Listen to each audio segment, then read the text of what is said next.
Yeah, I'm building that. I'm just recording side conversation with my guests. So putting that on Patreon. Some people got something to look forward to look up to. So I'm building something. My wife is like, when you gonna start making money? I'm like, I don't know. I'm I- figuring it out. we started the Mover and Gonky show, the other podcast, and Yeah, that's funny. I That- always watch you guys. it's hard to grow, man. It's hard. I mean, the first channel, you're like, okay, we can repeat it, and it's tough. It's a tough market. It's not easy to monetize. It's not, or let me rephrase that. It's not easy to monetize the right way, I think. I mean, you'll get a lot of weird offers and stuff, and you'll be like, yeah, I'm not doing that. There's some things you just won't, but it's just tough to grow it right. And it's a process. Especially when you do it all by yourself. We don't have a team, and it's not like other channels. They have already funding, and they have a team, and they have marketing, and they have audio, text, and video text, and they do everything for you. Only you have to do is just put your Show face up. in a camera. Yeah, show Yeah. up, and that's it. Show up and look pretty. Yeah, they even have a makeup, and they have, yeah. booking for the guests and all that stuff. I have to do everything by myself. It just I takes need time. that. I need that. I need somebody to do booking for me because I lose track so easily of emails and people and things. And I'm like, it'd be nice to have a whole staff of people just to do it for you. Yeah, it helps. It helps. I mean, I've been getting a bunch of emails offer me those services, and when I look into it, it's just they're asking like $1,400 a month, and I'm like, Yeah, I'm you're like, not making that. Yeah, not I'm unless you got. I make 2 cents in Rumble. That's what I made so far. That's what I told him. Like, I have no income from the website, from the podcast. I told him like maybe in the future, maybe like 2 years from now, if I'm making roughly $3,000 a month, maybe I'll be able to invest 50% of it into it. You know what I mean? I maybe do that, maybe not. I don't know. It's hard. It's hard business. So it's long hours. As you know, it's long hours. It's dreading editing. Yeah, the editing's the worst. It depends. If it's something that I enjoy doing, like podcast editing is the worst. In fact, that's the one thing we outsource on the Mover and Gonky show is the editing because it's just too much. But if it's something I enjoy having done, like when I went to Daytona and did the race car stuff, I edited all that, myself. And I enjoyed that because it's reliving it. You take a fun experience and you're like, I am just, that's a cool shot. Let me make this. You kind of get into that creative mindset. It's when it's just basic. Hey, I got to clip this. I need to stop that. Oh, I said this. I don't like the real technical editing. My son is into racing, and we went last week. We went to the Red Bull showing over here in okay. They got the F1s, the Baja. Oh, yeah, cool. And downtown Houston, we went down there. We had fun. Yeah, we had fun. Yeah, that's awesome. It was cool to see. First time I ever seen F1 and Baja and all those type of different cars that you only see on TV. Yeah. It was a cool experience. It was packed. It was a lot of people. Yeah, see too many people, man. I start getting antsy. Yeah, I don't like the crowd. me too. I was like walking around, and once we find a spot, we were there for about 3 or 4 hours, and then we left. It's too hot. Yeah, but yeah, it was hot. Yeah. It was nice in the morning. It was nice, but once I passed noon, 1:30, start getting hot, and we just left. Yeah, but we have fun. We have fun. All right, you ready to start, sir? I'm ready. It should be easy. It's only a quick conversation, and maybe we can pick up if you do it down in Houston. I don't live too far from downtown Houston. I don't know what part of Houston you're going to, but if we're doing the race, it's MSR Houston, wherever that is, the track. MSR. Okay. I know. I think I know where it's at. MSR. I'm not live too far. Like from downtown Houston to Magnolia, where I live, is like 35 minutes. Not that far. It'd probably have to be at the track because it's an endurance race, so we'll be there the whole time. But Luna will be there. She'll be there with me. Oh, okay. If it's endurance, I might be able to. Yeah. Yeah. I got my box and my. Yeah. I guess I got my dolly. I can bring my equipment and we can do it over there. It's no big issue. It would be fun. My kids would my kid Yeah. would be. They might It like would be the racing. thrilled. Yeah. Yeah. He'd be like, oh yeah, I help you with that. Hey, he might volunteer for that. All right. Welcome to the channel. Today I'm with a very special guest and I'm very humble and honored to have Mover here with us. He's a firefighter, pilot, helicopter pilot, cop, author, and race car driver. Mover, thank you for coming. Hey, thanks for having me, man. I appreciate it, and I'm looking forward to chatting. I have so many questions in my mind, but let's start with let's start with let's say you open book, like a prologue. Who is Mover? I don't even know half the time. It's funny. I'm not used to being on this side of the conversation, right? I'm usually asking people. I don't. If you ask me that 10, 15 years ago, it's I'm a fighter pilot. That's it. I fly jets, and that's my identity. I think as I've gotten older, I've realized that that's a one-dimensional thing, and that's not. It's what I've done, but it's not who I am. I try to be somebody with a backbone and a strong moral compass wherever I can, and look at all sides of the picture, try to help people where I can, try to make the world a better place, kind of leave it better than I got it, when I showed up on this earth. I've been fortunate to have some really cool opportunities and really cool things I've been able to do with, flying jets or flying helicopters or, all the stuff you talked about in the intro. Lately, I've done some good work. You can kind of see the picture behind me of Luna and the therapy canine. We volunteer with the sheriff's office. We've done some awesome stuff with that, and that's been pretty rewarding. But now it's about sharing that experience with others through YouTube and our podcast and stuff, and again, not just the flying part, but everything. Everything that seems interesting to me, I try to share with people because I'm like, look, it's cool. Maybe you think it's cool, maybe it's not, and try to help people where I can to get into the same thing and experience the same stuff. Yeah, appreciate that. I always love your point of view of things. Like you give yourself like the very first hand perspective of things, and I really appreciate that. And I already enjoy your videos. To be honest, it's very fun to watch. You and Gunky always have a good input on stuff and different perspective. A lot of people don't tend to see honest reviews on movies, like Movies Ruined.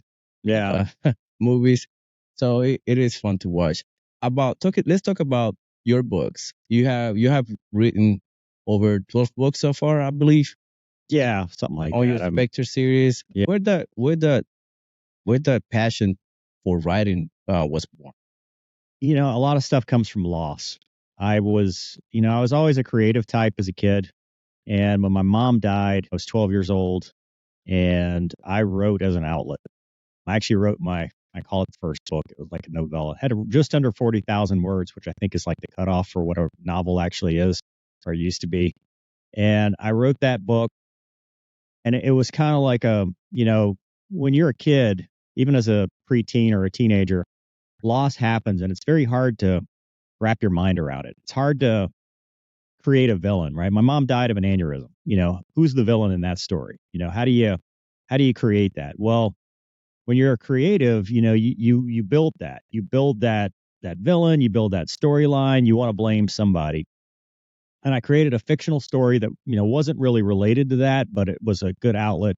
And every morning I'd write it, every night I'd write a chapter, and every morning I'd print it out, like literally print it out and leave it for my dad while he would drink his coffee. And, he'd read it, we'd talk about it, and, he would encourage me. I tried to get it published. I sent it out to one agent, like one. This is back in the AOL days. I found one agent. They said, "Nah, this is not good." And I was like, "Okay, cool. I'm not a writer." And so, I would do creative stuff in college or whatever, but I never really wrote again. And when I was flying F-16s, I had a fiance who started writing.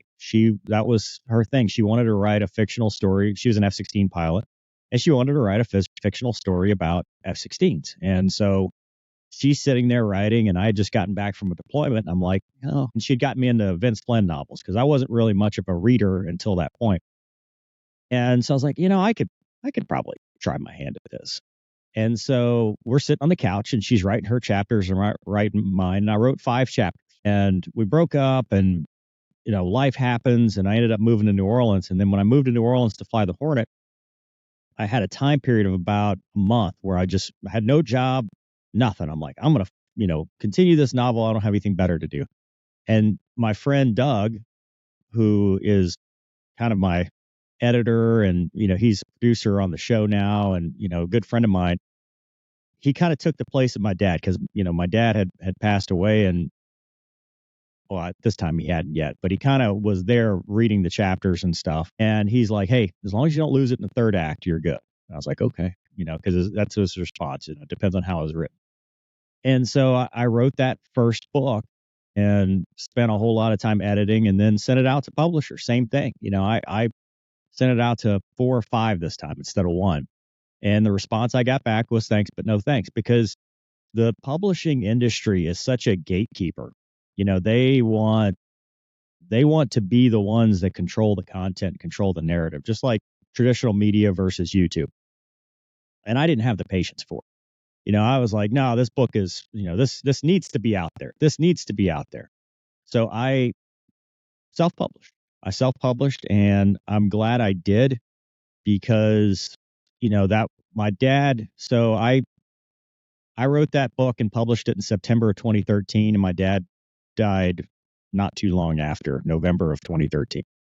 And so the next book I wrote, I used that loss to feed into that book, and then the next book. And so it became like this outlet for me. And it was interesting to see the reviews and interact with people and get the feedback and, talk to people about the characters and stuff. That was what made it so fulfilling and rewarding, was be able to write a book and then get the feedback and, talk about the characters and stuff, which is such a great, rewarding part of the process in general. Is just, getting that feedback and that kind of cause effect. You write something, somebody says something, you write something, somebody says something. Now you try not to read the nasty, negative comments, but they exist. People will tell you. I remember my first 1-star review on Goodreads, and it said, it actually gives you a warning. It's like, do not respond to this. This is your first 1-star review. Like, it's got this automated thing that tells you don't respond to your critics, because it just looks bad. And, I don't even read reviews now. Now at this point, I've got 12 books, and I think I've read, a handful of the reviews. I just look at the star rating. I'm like, okay, well, it's over 4.5. That's probably pretty good. So, but it's been a journey. It's been a journey. It's been fun. I just finished writing my first sci-fi book, and we're working on the sequel to that. I haven't published it yet. I haven't decided if I'm going to self-publish like the others or traditionally publish, but it's been a fun thing to do. It's been very, very rewarding and fulfilling. Can you give us a little preview on that book? The sci-fi book? Can you give it just a little hint of just a hint? Yeah. Not much. Yeah. So I started thinking about, see how I can say this. So I always write what I know, right? So there's 2 main characters, and one is an F-16 pilot. She's an F-16 pilot named Luna, which is named after Luna, and then it's her call sign. And then there's a sheriff's deputy helicopter pilot named Dusty. And so those are our 2 main characters, and they're brought together by, let's call it, a mysterious object that enters the Gulf of Mexico airspace in Gulf of Mexico. And I wanted to do something that was, the world building sci-fi stuff that you see, because I'm a big fan of The Expanse. I'm a big fan of Man in the High Castle, which talks about, alternate realities and stuff like that. And I'm a big fan of some of these space opera style stuff. But I wanted to start with, what happens for first contact on to, let's do this. And the end goal, I think, and this is probably the biggest spoiler of all, is I want to make a space version of like Airwolf. I want to have this Space Wolf kind of concept where you have at the, and that's not book 1, 2, or 3, we're talking like, if this goes the distance, I want to have that kind of concept long term. But the initial part is just, a fighter pilot or a cop's perspective, because you're looking at it from two different characters on that first. We've got this object, kind of like you remember the UFO hearings we had last year where they were looking at the objects, and I even did a video on them. Stuff like that, where, how do we react to something that we don't know what it is, and then we find out what it is, and we still don't have any idea what to do with it. That's kind of the idea. And then just the adventure after that, exploring. I also, excuse me, from video game perspective, I was a big fan of Mass Effect. Do you ever play that? You ever do any gaming or anything like that? Mass Effect? Yeah.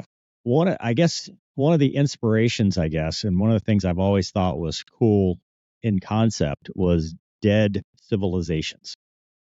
In Mass Effect, the first one, at the end of the game, or towards the end of the game, you walk through this dead planet, this dead, you don't know what killed them. You don't know what happened. You see the artifacts, you see the remnants, you see all this stuff, and there's this virtual AI that's kind of walking you through stuff. And I thought that was just such a cool idea. And so for me, it's about taking that from the perspective of somebody who is not a spacefaring civilization, not somebody in 2150 or 2250 or hundreds of years down the road, but what would somebody today, what would Mover think seeing that for the first time?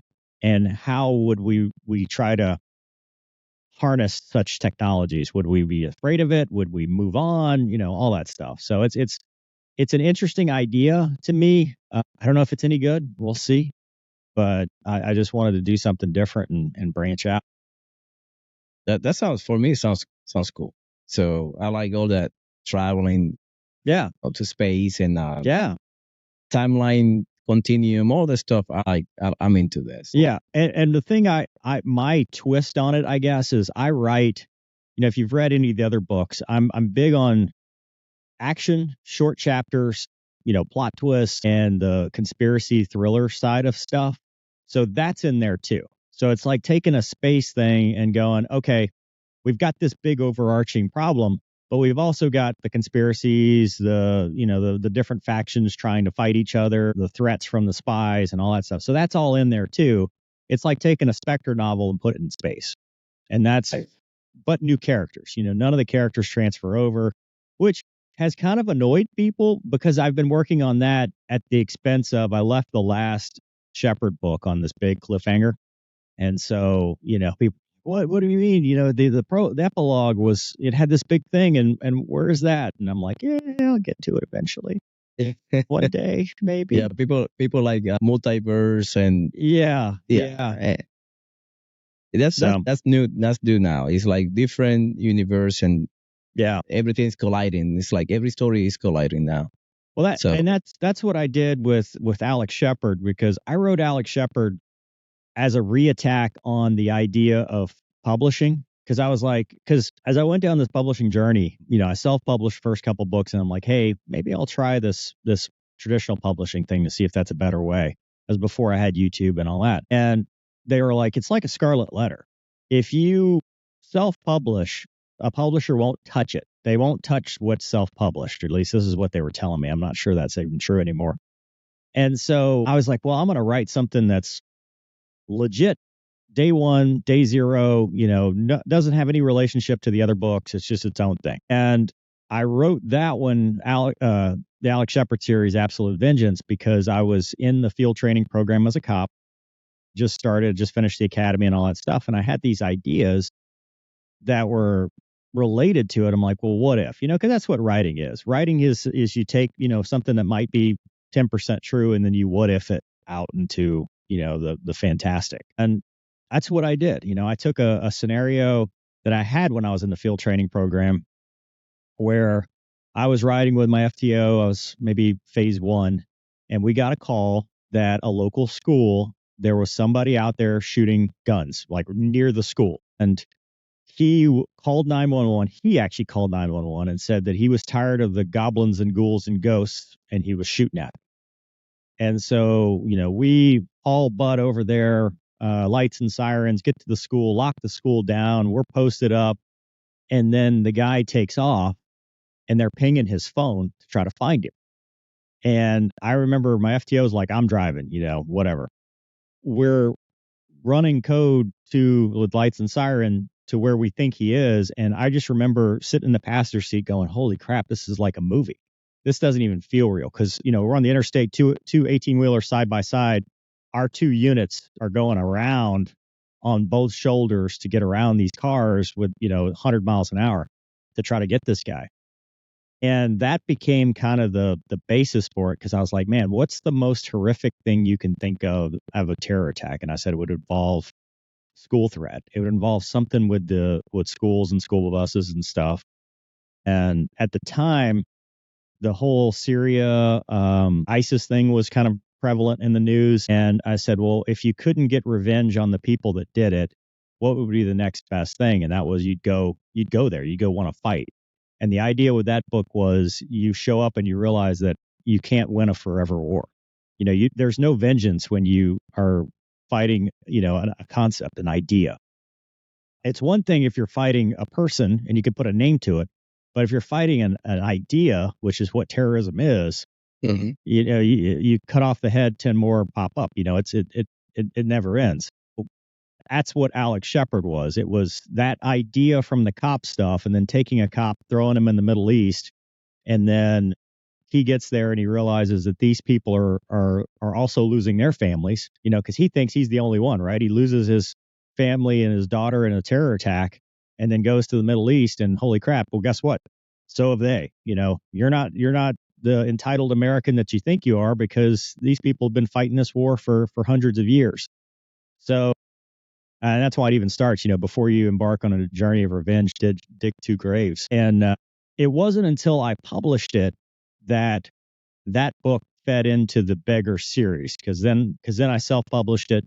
And then I was like, okay, well, I'll make a Spectre series book that ties into it. And then now all the characters kind of mishmash together. So long answer for your short question. I'm sorry. No, it's pretty good. I like that. I'll let you talk. I'm getting more insight that people usually get on your books. Now that you mentioned a cop, how you became from a fire pilot, RJ pilot to a cop, how that blends in. For a while, I was doing both at the same time. So let's see. When I was in Homestead, when I was flying, you know where Homestead is, right? South of Miami. I was flying F-16s. One of the fighter pilots, we got back from Iraq. And, I was the guy in Iraq that would carry too many rounds of ammo. Because I was like, if I jump out, dude, I'm shooting until I die. I'm not getting captured. This is it. And I had a friend in the squadron who was an older guy. I was a lieutenant. He's a lieutenant colonel. And he's like, you need to come do a Krav Maga. I was like, what is that? And I had read about it a little bit, just in some of the Vince Flynn books and some other stuff. And I was like, man, that's a cool idea. So he takes me to this place in Miami, and it's it's his house, it's his garage. And he's an old Israeli that, fought in the 6-Day War, and he got in a helicopter crash, partially paralyzed, got himself back walking again, competed in the Olympics with karate, trained Krav Maga under Lichtenfield and some of the founders of Krav Maga. And he taught this, and he had all these cool sayings, the more you sweat in here, the less you bleed in the street, all this stuff. Avoid, negotiate, kill, which became the idea for my second book. This the tenets of Krav Maga, and I really enjoyed it. Like, I loved it. I thought it was, I was like, it's great, because for me it was practical. It wasn't just judo chop. It was like, here's how you disarm somebody. Here's how you do this with a edged weapon, stuff like that. And so I went through, got my brown belt, became an instructor. And one Christmas I came home, I'm originally from Louisiana, and I taught a police department, and went well, I was really cool. So fast forward to I've moved back to New Orleans, or I'm flying Hornets in New Orleans, and I just written the book, and I'm starting to think, I'm like, it's great that I'm doing all this stuff, but I need to give back. I need to do something more than just, I need some kind of volunteer work. I don't want to go pick up cans on the street. I don't want to do that. I was like, I'll volunteer to teach the cops here how Krav Maga. Like, I'll volunteer to be an instructor. So I call up one day and I call HR and I say, hey, I'm an instructor in this. I'd love to teach. I'd love to help you guys. And of course, you call HR and they does not compute. It becomes well, if you want to volunteer, you have to become a reserve deputy. Reserve deputy, what's that? They're like, well, you go through this academy. It's at night. It takes 6 months to get through, and you become a deputy. I'm like, and at the time, there was a little bit of thrash going on with the Navy and, just stuff in general. And I was kind of debating what I'd wanted to do, because I actually, when I was at Homestead, I went through almost the entire process. Well, I did. I got a conditional job offer from the FBI because I went through the FBI special agent hiring process and got an offer. And because after reading those books and doing all that stuff, I'm like, I don't feel like I'm doing anything from the air. Like, I want to go kick in the door. I want to be somebody, I want to be the mid-trap, I want to be the action hero. And the only reason I didn't do that is because they said you couldn't fly and do that at the same time. And I'm like, that's a hard one to give up. So when they mentioned the Reserve Academy, I'm like, that's be fun to try. Let me go do that. And so that was it. I went to the academy. It took a while because of, they didn't have enough people to make an academy. So it took about 3 more months before they actually could fill the class. And it happened right after I lost my dad. And so it was one of those things that I credit with keeping me afloat, because I needed something to keep going forward. And unfortunately or fortunately, it was kind of at the detriment to my Hornet career in some ways, because, I was missing social functions with the squadron and stuff because I would go to class Tuesdays and Thursdays and every other weekend. Well, the squadron is like, well, we got this event you got to go to. I'm like, yeah, I can't. I've got class, and they didn't understand it either. They were like, why? You're doing this for free. You're not getting any pay for it. And so, but I did it. And turns out I really enjoyed it. It was one of those things that I liked. I liked the lights and the sirens and the, helping people and the adrenaline from, when you fly fighters, people always ask me, they're like, what is the biggest adrenaline rush you can do? And I was like, a traffic stop. And they're like, well, what do you mean? Why not fly fighters? And it's like, because when I fly fighters, the only time I ever get any adrenaline is if something's going wrong. Like something is like on fire. There's, I'm about to jump out. Something's going terribly wrong. Even BFM, you don't get an adrenaline rush. It's very procedural. It's just physical. In law enforcement, any encounter could be the last encounter. You just don't know. And so, every traffic stop is, you're on your toes and you're looking and your heart rate goes up, and that adrenaline just kind of gets up just a little bit. I mean, go over time, you do enough of them, but those first couple, and then there's that other piece, which is, it's almost like this, I don't know, zen, this cathartic zen where you're going to a call that is dangerous, but it doesn't matter. It's all you're focused on is getting there, lights, sirens, getting there and stuff. And there's just something to be said about that I always thought was, it's just different. And I can see why people never want to give it up, because, if you're doing it for the right reasons and you're doing it because you want to help people, it is, they always say it's the greatest show on earth. It's the people that do it for the wrong reasons that I think have no business being there and, need to move on. Yeah. It reminds me, now that you talk about sirens and chase and a traffic stop, it reminds me Cops. It became very famous series for almost over a decade. Still is. It's back on now. Yeah. They're back on. They just came back on. Yeah. So it is. I talked to a lot of police officers. They tell me the same thing. It's basically 24/7 adrenaline. Every call, whatever it could be. They told me it could be a quiet night. Yeah. And that call over the radio changed everything. It's game on from there. Yeah, don't ever say quiet though. They'll never. If they say quiet, that's jinxing it 100%. But it right. is, and you get, yeah, you get cool stories. But to me, I posted this on Facebook the other day because one of the things I did after. It seems like everything I do in my life is after some big loss. I lost my 2 dogs that I had for 14 years last year. And what we did was we did the therapy dog certification. National Police Association sponsored our training. And Luna and I went and got certified. We're the first therapy canine team in the state for law enforcement. And not too long ago, I was out on patrol with her because I take her out with me because this is such a new program. We're still trying to figure out exactly where she fits in. And one of the guys on the shift calls me. He's like, "Hey, I'm out with this flag down. Somebody flagged him down at a gas station and said, 'Hey, my mom, we haven't heard from her all day. We see these transactions at random places. We think that's where she is, but she's elderly. She's 75 years old.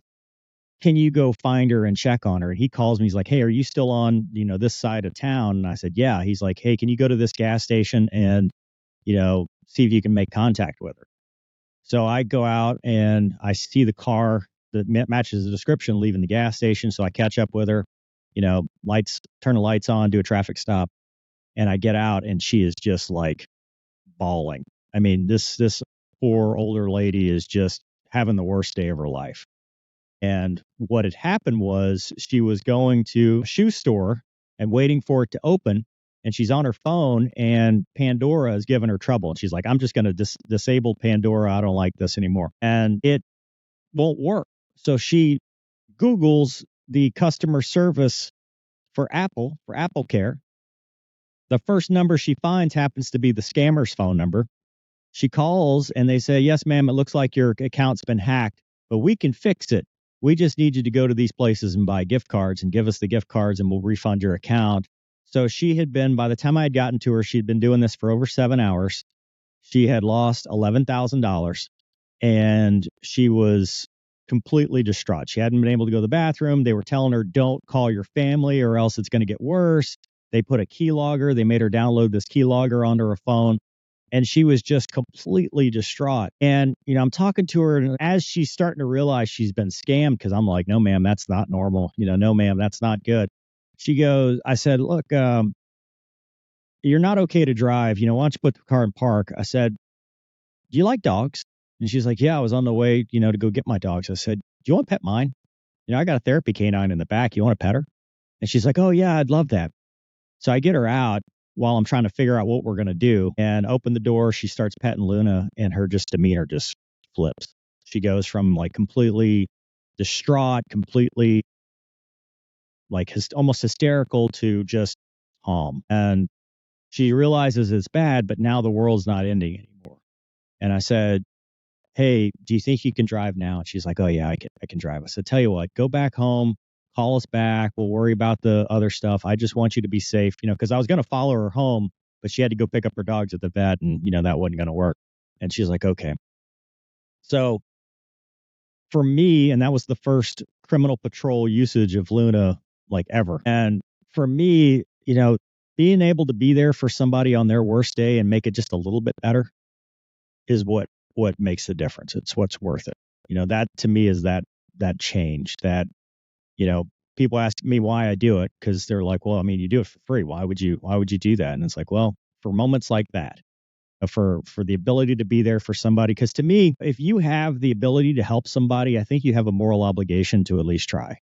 If you're in a position, if you have abilities and stuff, and you're not going out there and using that for the greater good or for other people, then I think you're being a little selfish and trying to keep that to yourself. So if there's just one way I can do it, and to each their own. Some people do soup kitchens, some people do clothing donations, work at animal shelters or whatever. This just happens to be the way that I have found to be able to give back, and it's something I enjoy immensely. I don't feel like I'm giving anything up to go do it. I feel like it's it's something that's just as rewarding for me as well. That's pretty good. If it fills your heart with love and compassion, that's good. I have a friend that they do haircuts. That's what he does for a living. Wow. And he goes out and do haircuts for homeless and feed them. Because that's a way that that he knows how to give back to the community. And he does it every month.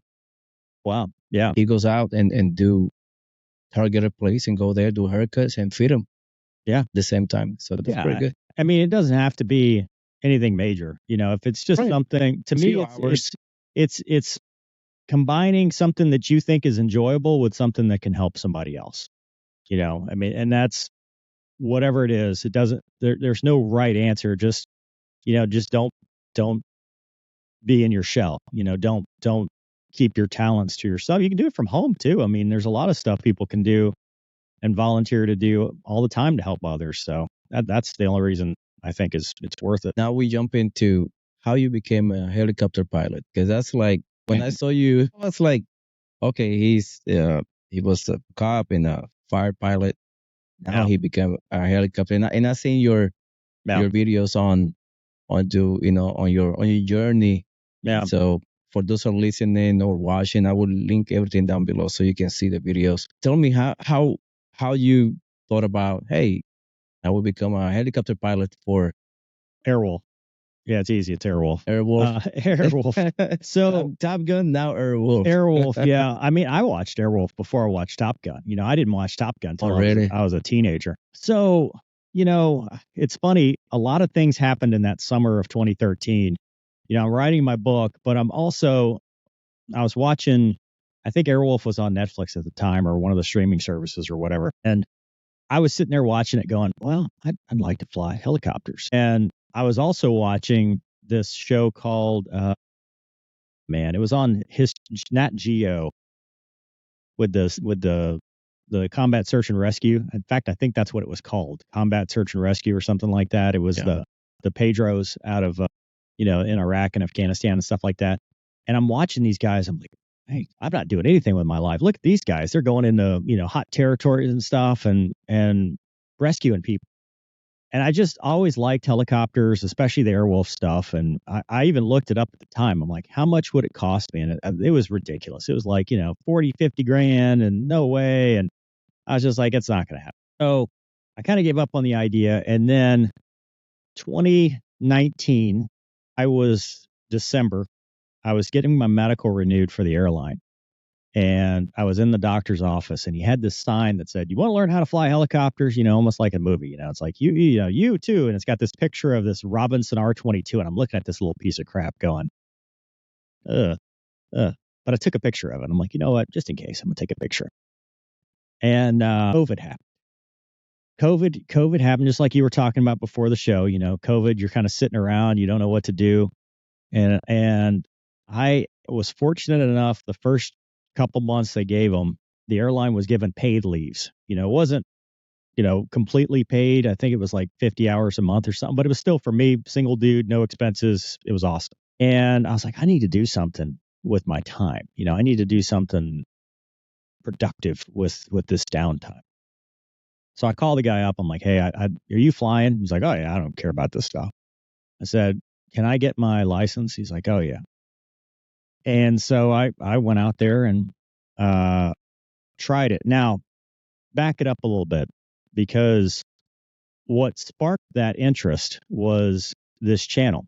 Because at the end of 2018 and into 2019, I got an email, which is amazing. I mean, you'll see, I'm sure you already see this, with your channel and podcast and stuff. People reach out to you. People reach out to you because they watch what you do, and then they want to share whatever it is that they're doing. So I got an email from the chief pilot at the Harrison County Sheriff's Office that said, love your channel. Do you want to come fly with us one day and do a video? Because he thought that was a great idea. And I was like, yeah, that'd be awesome. I'd be honored to go do that. In fact, when I first joined our sheriff's office, I wanted to go be a TFO or a pilot. And even when I moved from New Orleans to Homestead to New Orleans, I wanted to go fly for customs. I'd put my app in to go fly for CBP Air and Marine. And unfortunately, because of the fiscal environment of the government at the time, they stopped taking people that weren't dual rated.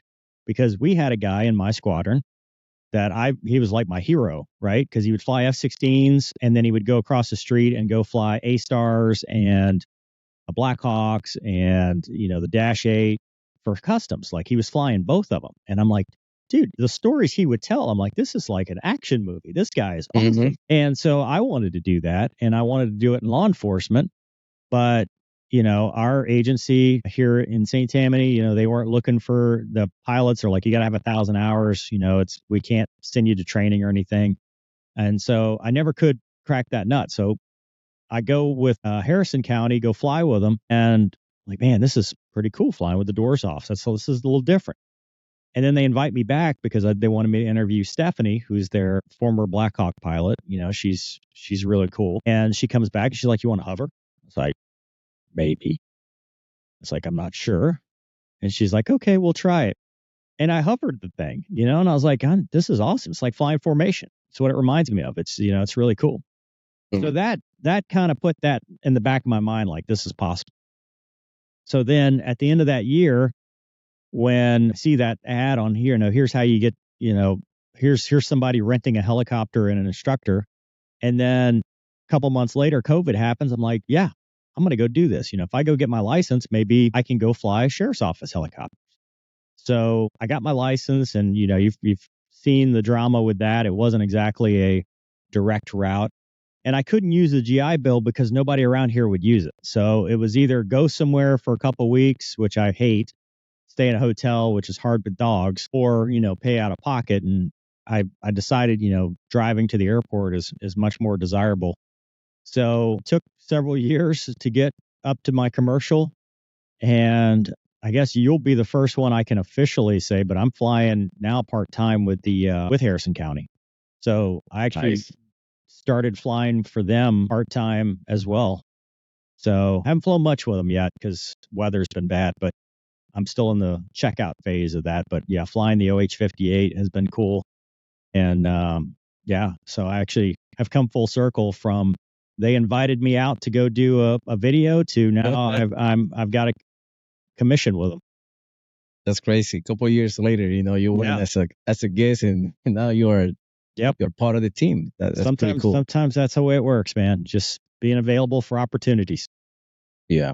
It is. Sometimes you cannot. It's four circles. Sometimes you cannot avoid that. It's had to be like that. It's meant to be like that.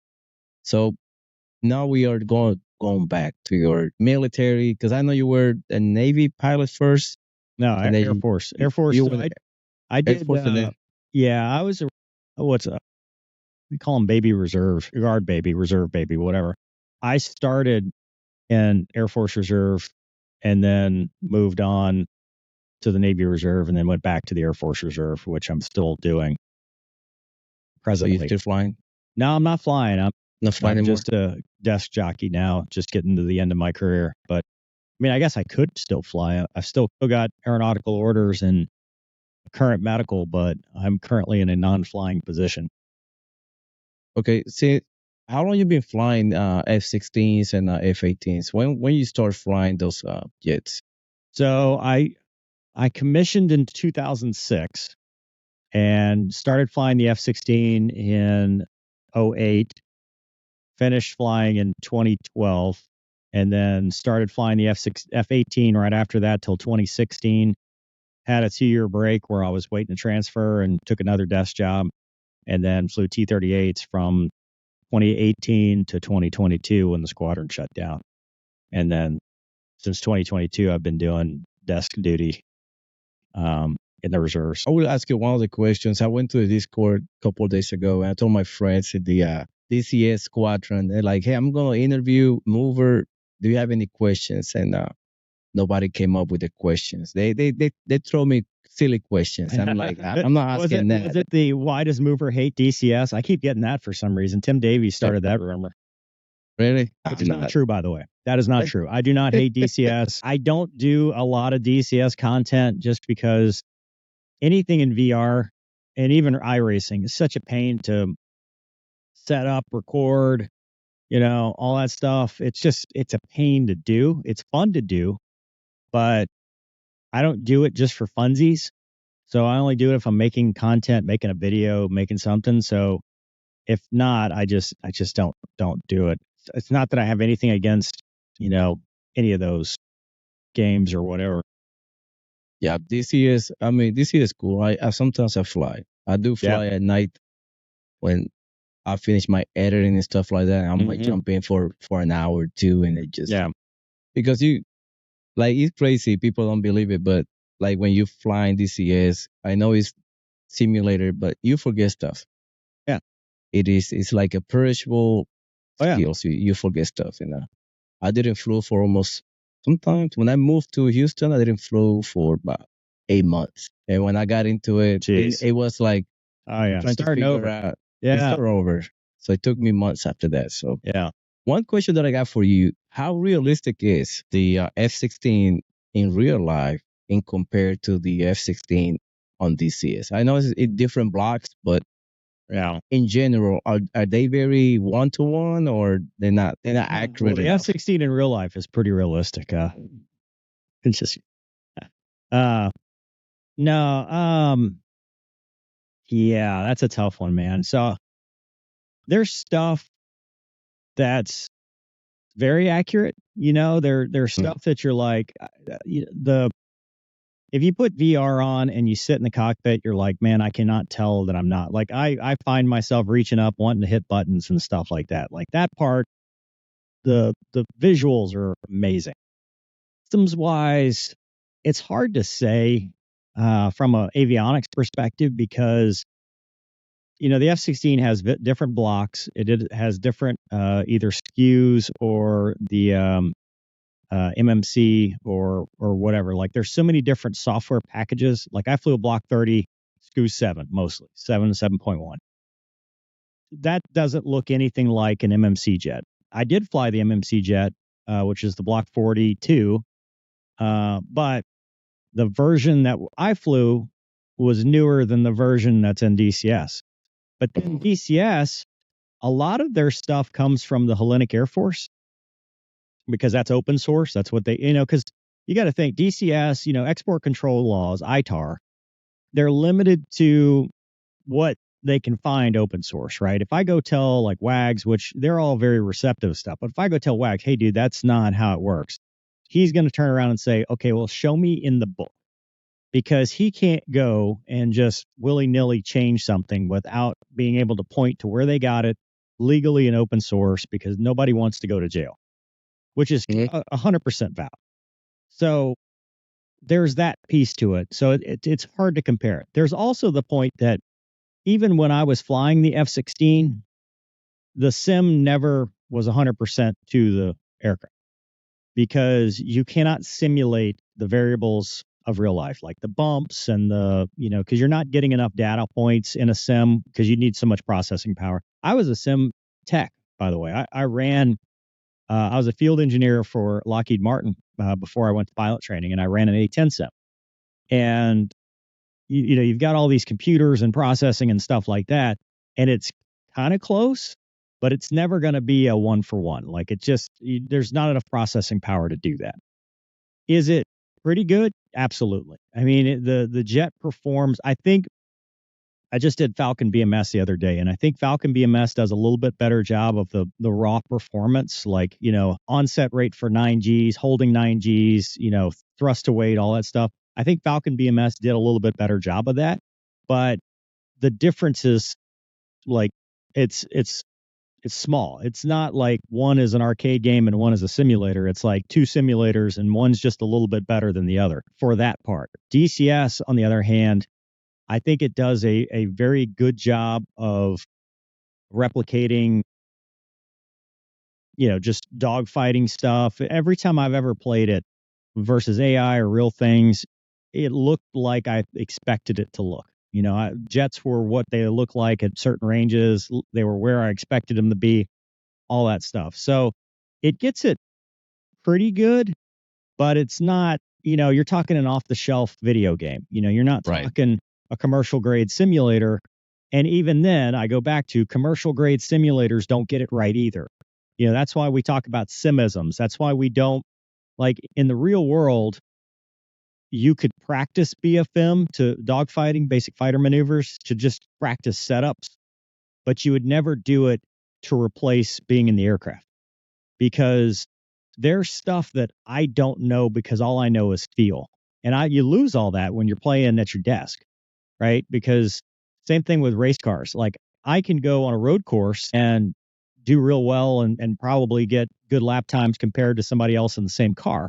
But I go on iRacing and you put me on a road course, I'm like, dude, this is terrible. I'm off the track. I can't even because I live off of that seat of the pants. And when you take that away, it's now, I would say DCS players are much better at it. And everybody, I've seen this comment so many times. They're like, well, you should fight, growling sidewinder, you should fight this. I'm like, they'll win. I've got no doubt, because somebody who only trains to a simulator and 1G is going to be better than somebody that is used to doing the thing in real life. It's like NFL versus Madden. I mean, it's two different things, because I'm used to a certain behavior and I'm used to a certain feel. Like when I fly in a real airplane, I don't have to look back inside, because I know what my energy state is based on, G's, whether it's responding to the stick input, but it feels mushy or all that stuff. You don't get that in DCS. You don't get that in a simulator, because there's no feel. You don't feel anything. And you'll see, like when Gonki and I fought each other, Gonki was doing this too. You'll pull through, AOA limits, you'll pull through G limits and stuff like that, because there's nothing to stop you. There's no weight, there's no force to it. I found that with helicopters too in DCS, is that, that doesn't feel like they have any weight to them. So, you don't feel like you have that inertia. You just don't, because you're not moving.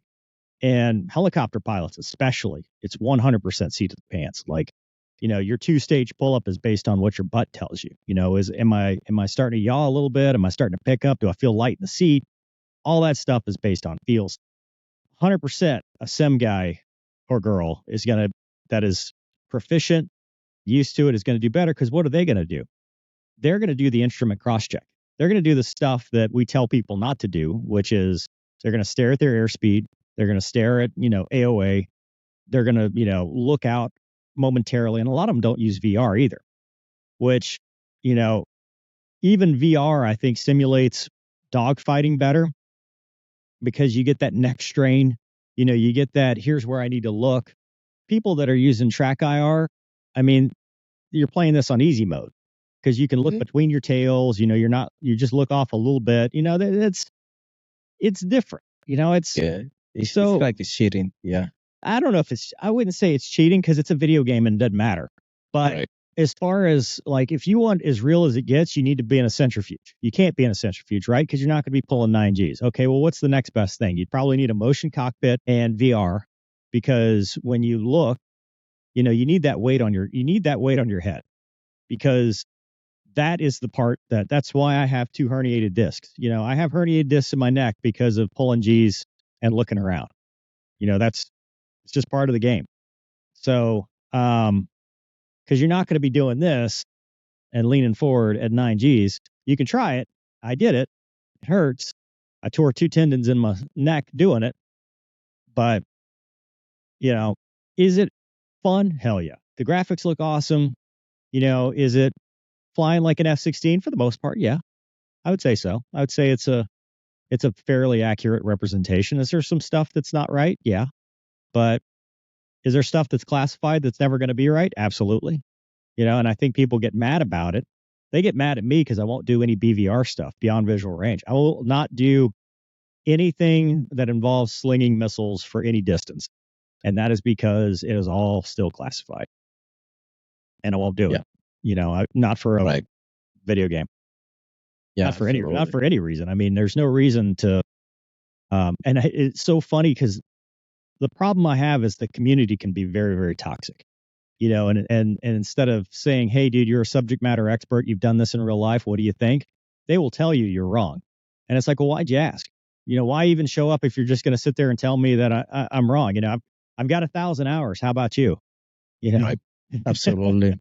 Now that you're talking about classified stuff, and I know you hit in couple. I know we're kind of short on time, but you hit couple stuff that I kind of relate to you about classified stuff. The war in Ukraine. I know you mentioned a couple of videos of the S-16 being down and stuff like that. And some of the stuff that I seen on Ukraine is the MLRS, the long range artillery piece. I work in MLRS.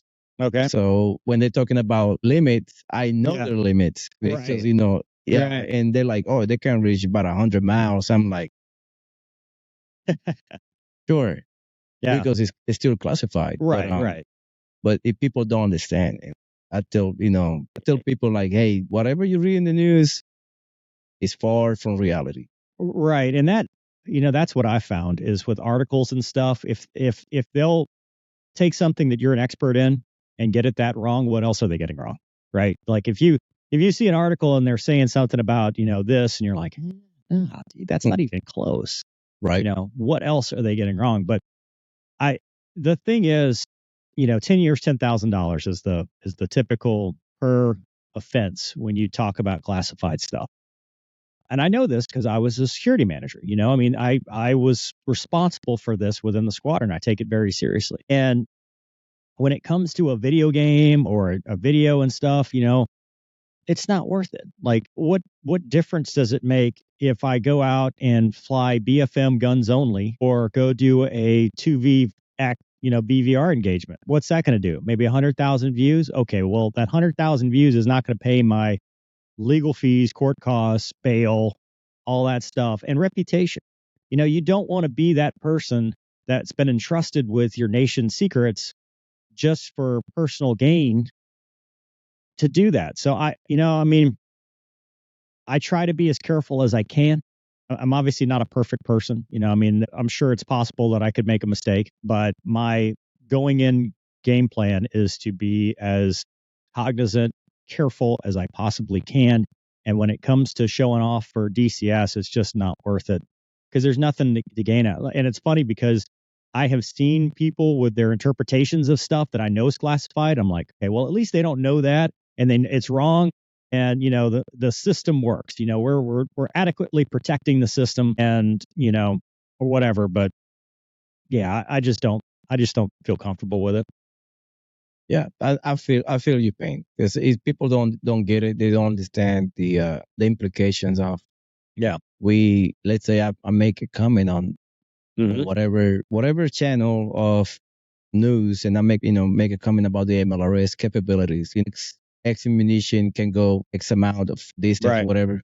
That's classified. If it's classified and somebody sees it, I'm gonna get a knock on the door and be like, "Hey, you reveal the classified information," and probably I get 10, 20 years in prison for that. You know what I mean? So. Yeah, for the common folk, absolutely. If you're a politician, you don't get anything. But if you're us, you and me, we will be under the jail.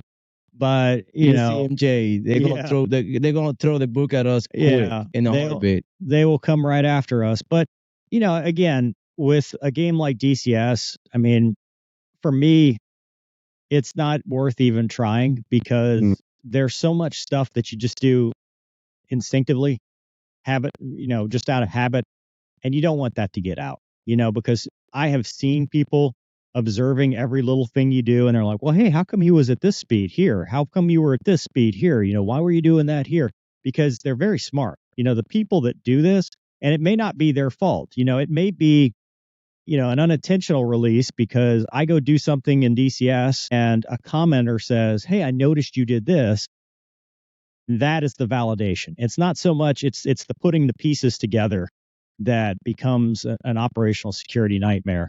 So that's why it's easier just to stick with stuff that's benign, that if most of the stuff I could do with a backseater that's uncleared, and completely unclassed versus, something like that. And we did that. I mean, in the Hornet and in the F-16, in the simulator, and even when I was an A-10 or A-10 sim guy, we had a unclassified version. Like if you had a familiarization simulator, you would take the unclassified hard drive, put that in. It didn't have any of the weapons. It didn't simulate any of the stuff. And so if you had people coming to visit, distinguished guests or whatever, you put the unclassified stuff in and you weren't worried about that. And you knew not to go try it. Nobody was out practicing, a 4VX or whatever, because nobody even knows to do that. That's a different animal. So it's just safe. Yeah, absolutely. Yeah, it is. It is. Hey, I guess we're gonna get this conversation hopefully in Houston, part 2. Yeah. On when you come down here, and we hopefully we're able to plan and get together again. Mover, thank you so much. I really appreciate you coming forward and have this conversation with me. Hopefully we can fly again. We can fly on DCS just for the hell of it and do some bum runs with Gunky. The Gunky seems like a real smart guy too. That I would like to talk to him and Gonky, I can get Gonky on here. Gonky has no DCS setup though because his wife would divorce him, so he is limited to what he can borrow, which lately has not Okay. been much. So he's tough to get into DCS. That's pretty good. But Mover, thank you so much again. I really appreciate it. Thank you for your service, and Yeah, thank you. hopefully we see each other in person in the next couple months, and up to the next one. Awesome. Do you Thank have any words of encouragement for those guys, CNS, that they're looking forward to either join the military or join the police force? Do you have any words of encouragement? Well, we always say make them tell you no, which means don't self-eliminate. Make somebody who's actually in a position of authority be the one to say no, and 9 times out of 10 the answer is going to be yes. But that's it. Do it. Don't procrastinate. Don't wait. Talk yourself down. Just go do it, and you'll find that the answer is going to be what you want. And if it's not, keep fighting until there's no one left to fight. If you just say, oh well, I guess that's it, I wouldn't be a fighter pilot today if I had just taken no, the first time around. So just keep going. Don't be your own worst enemy. That's it. Right. I appreciate Mover. And for those who are watching or listening, thank you so much. Please don't forget to like and subscribe. Also, I will link everything down below for his channel, for his YouTube, his webpage. Everything that you need to know about him will be listed down below. Thank you so much, and I appreciate it. Goodbye. Thank you. I'm going to pause this. Thank you. Let me find the mouse.